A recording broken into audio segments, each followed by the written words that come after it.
Welcome back. Thanks for tuning in to Better Health. We are diving right into more genetics, and today we are talking about a controversial gene known as the MTHFR, also known with the nickname of the MTHFR gene. And no, I'm not trying to swear. That's just what people call it because of the fact that if you have variations of this gene, a lot of times you can see results that are not as good.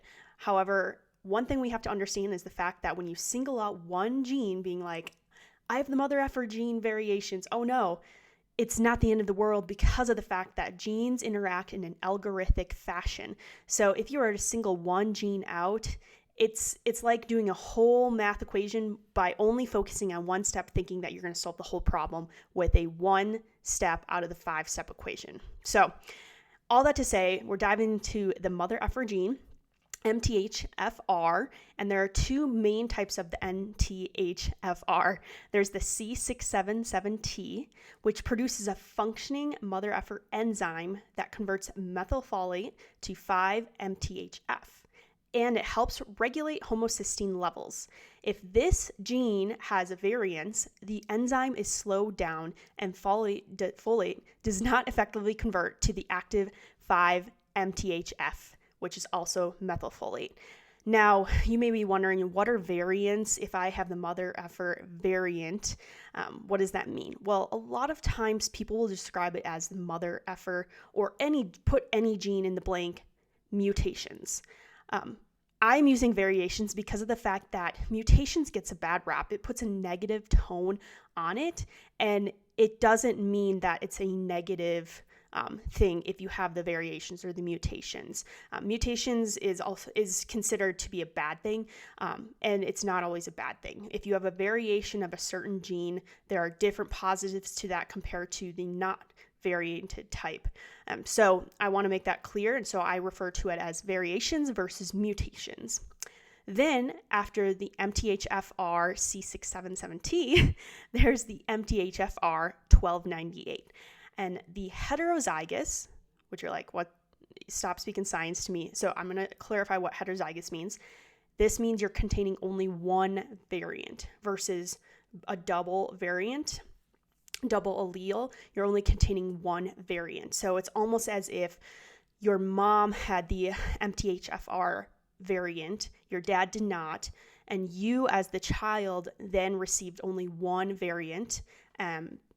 You've received it from your mom, but not from your dad, so you are heterozygous for that gene. The MTHFR 1298 gene has a reduced function of approximately 20%, and the homozygous, so this means you have both variants, maybe you got it from both your mom and your dad, so you have both variants, the homozygous containing both variants, so heterozygous has a reduced function of approximately 20%, and the homozygous MTHFR 1298 gene has a 40% reduction in enzymatic function. So that means that there is an increase in the need of methylfolate to offset the reduction in your enzymatic function. So this means that you're going to need more supplementation of methylfolate, which is different vitamin Bs, to offset your reduction in the enzymatic function. So that's a quick overview of the MTHFR genes, because there's two specific ones that I'm talking about that are the most common and popular. So why do these variants get a bad rap? Why are they considered the MTHFR genes? Well, they can produce elevated homocysteine levels and therefore possibly lowers one's levels of B vitamins. And B vitamins are crucial for so many things. B vitamins contribute to so many different systems in your body. And so they help to stabilize mood. That's one area. So a lot of times people with very low vitamin Bs will experience different mood disorders. So depression, anxiety, all of those things. And then also low vitamin Bs prevent disorders in children, such as autism. So if the mother does not have enough vitamin Bs in her body and she's lacking, oftentimes that can result, so if she's a mother that's carrying a child, not quite yet have been birthed, if she's carrying the child and has low vitamin Bs, that can oftentimes result in the child having different disorders, such as autism, or just different things that you hope your child would not have if you have low vitamin Bs. And that's why they often say mothers need to supplement with a prenatal or during pregnancy supplementation, including to have vitamin Bs in that supplementation, because it's so crucial to the development of a child.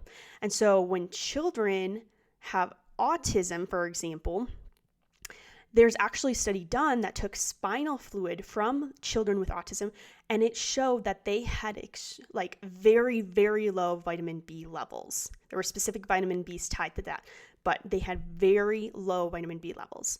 So it shows the power that vitamin B has on the function of your mood, your mental health, your ability to operate in day-to-day life. And then you may be wondering, what does high homocysteine have to do with anything? Well, high homocysteine levels can promote dementia, tumors, cancer, and more. So basically, high homocysteine is just not good. And so therefore, I want to lead you into a little background of the MTHFR gene, the MTHFR gene. This is super fascinating to me, and honestly, this is the most fascinating portion for me, to be able to look at how your ancestral background influences your genes today.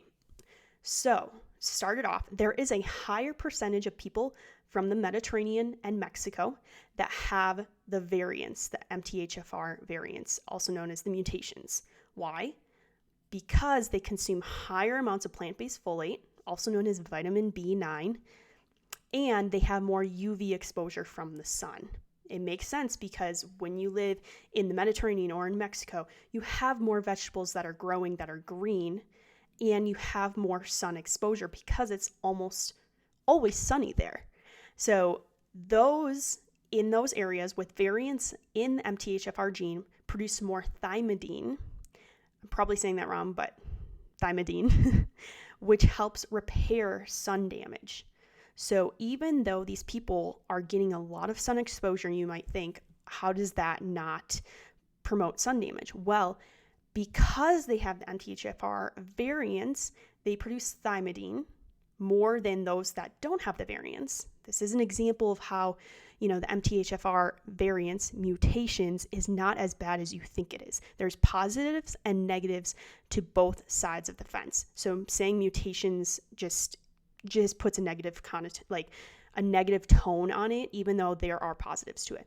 So those with those variants, especially living in those areas, produce more thymidine, which then protects them against UV sun exposure and from the damage that the sun could put on somebody with more sun exposure. So it's a good thing that because of this variant, they produce more of that to protect them. However, the sun, this is fascinating, also depletes vitamin B9.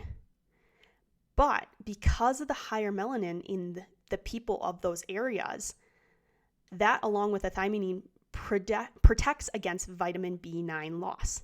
So it's really amazing how God designed us. If you're getting more sun exposure and you're living in an area that has more plant-based vitamin B9, then your genes, the MTHFR genes, it's okay if you have the variants and that you might not naturally produce as much or have the enzymatic function for having vitamin B9 in you. But the reason behind that is because of the fact that you're already eating enough of it and you have the sun exposure, which is protected from the thymidine that's produced because of the variants. Now, going to the opposite side, those in northern climates, like the Nordic areas, for example, have less percentage of the MTHFR variant because they had less plant-based vitamin B9 consumption and less sun exposure. Also makes sense because they're in an area with more snow, a longer winter, so they don't have as much of that crop production all over the course of the year. And also think about winter, and if you live in the northern climates, winter has less sun exposure. So these people are eating less plant-based vitamin B9 and getting less sun exposure. So therefore, they did not need to consume as much folate, and their MTHFR gene remained stable. So all that to say, what can you do? Maybe you're someone that's wondering, well, I hear a lot about this MTHFR gene and I want to know if I have it. Well, first off, it's an algorithm. Like I said earlier, if you're doing a 5-step math equation, you can't focus on one part of that equation, one step of that equation, thinking that you're going to get the answer, because you won't. You have to do all 5 parts of the equation to get the answer. Your genes are the same exact way. So the MTHFR gene is just one step of whatever long equation it is for your genetics. And so when you get your genetics tested, you're able to find out if you have the MTHFR variants. You're also able to find out, though, the whole algorithmic picture, and I'm not even sure if algorithmic is a word, but I'm just using that. You'll be able to get the whole picture to see, this MTHFR gene variant, how is this influencing the rest of my algorithm? Well, you can take a look at, I have the variant for the MTHFR C677T. Remember, that was the first mother effer gene I brought up, but I don't have any variants for the 1298 one. When that happens, things are moving better in your body. Your systems are moving better. And so you might not have to focus more on vitamin Bs because you only have one variant of one of those genes and the other one's okay. And there's a whole bunch of other genes that play into how that gene expresses as well. So when you get your genetics tested, you're able to find out if you have the variants and what other gene variants you may have that may influence and impact how your body expresses itself based on its genetics. So getting your genetics is the first step to knowing if you actually have it, rather than guessing, because you might be totally fine vitamin B wise because you don't even have the variants and your body's operating like it should because of all the other genes. And so overdoing it on vitamin B, you don't have to do that. And it wouldn't make sense. But when you do find out and that you do have variants and everything is working in regards to that specific variant, and that you could be lacking vitamin Bs, and then you get tested and you find out you are, then therefore you can supplement appropriately. You can eat more green leafy vegetables, because after you get your genetics tested, you're able to find out all of this information.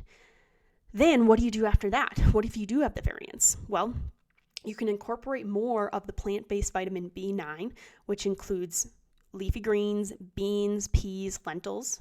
Sounds like the Mediterranean, right?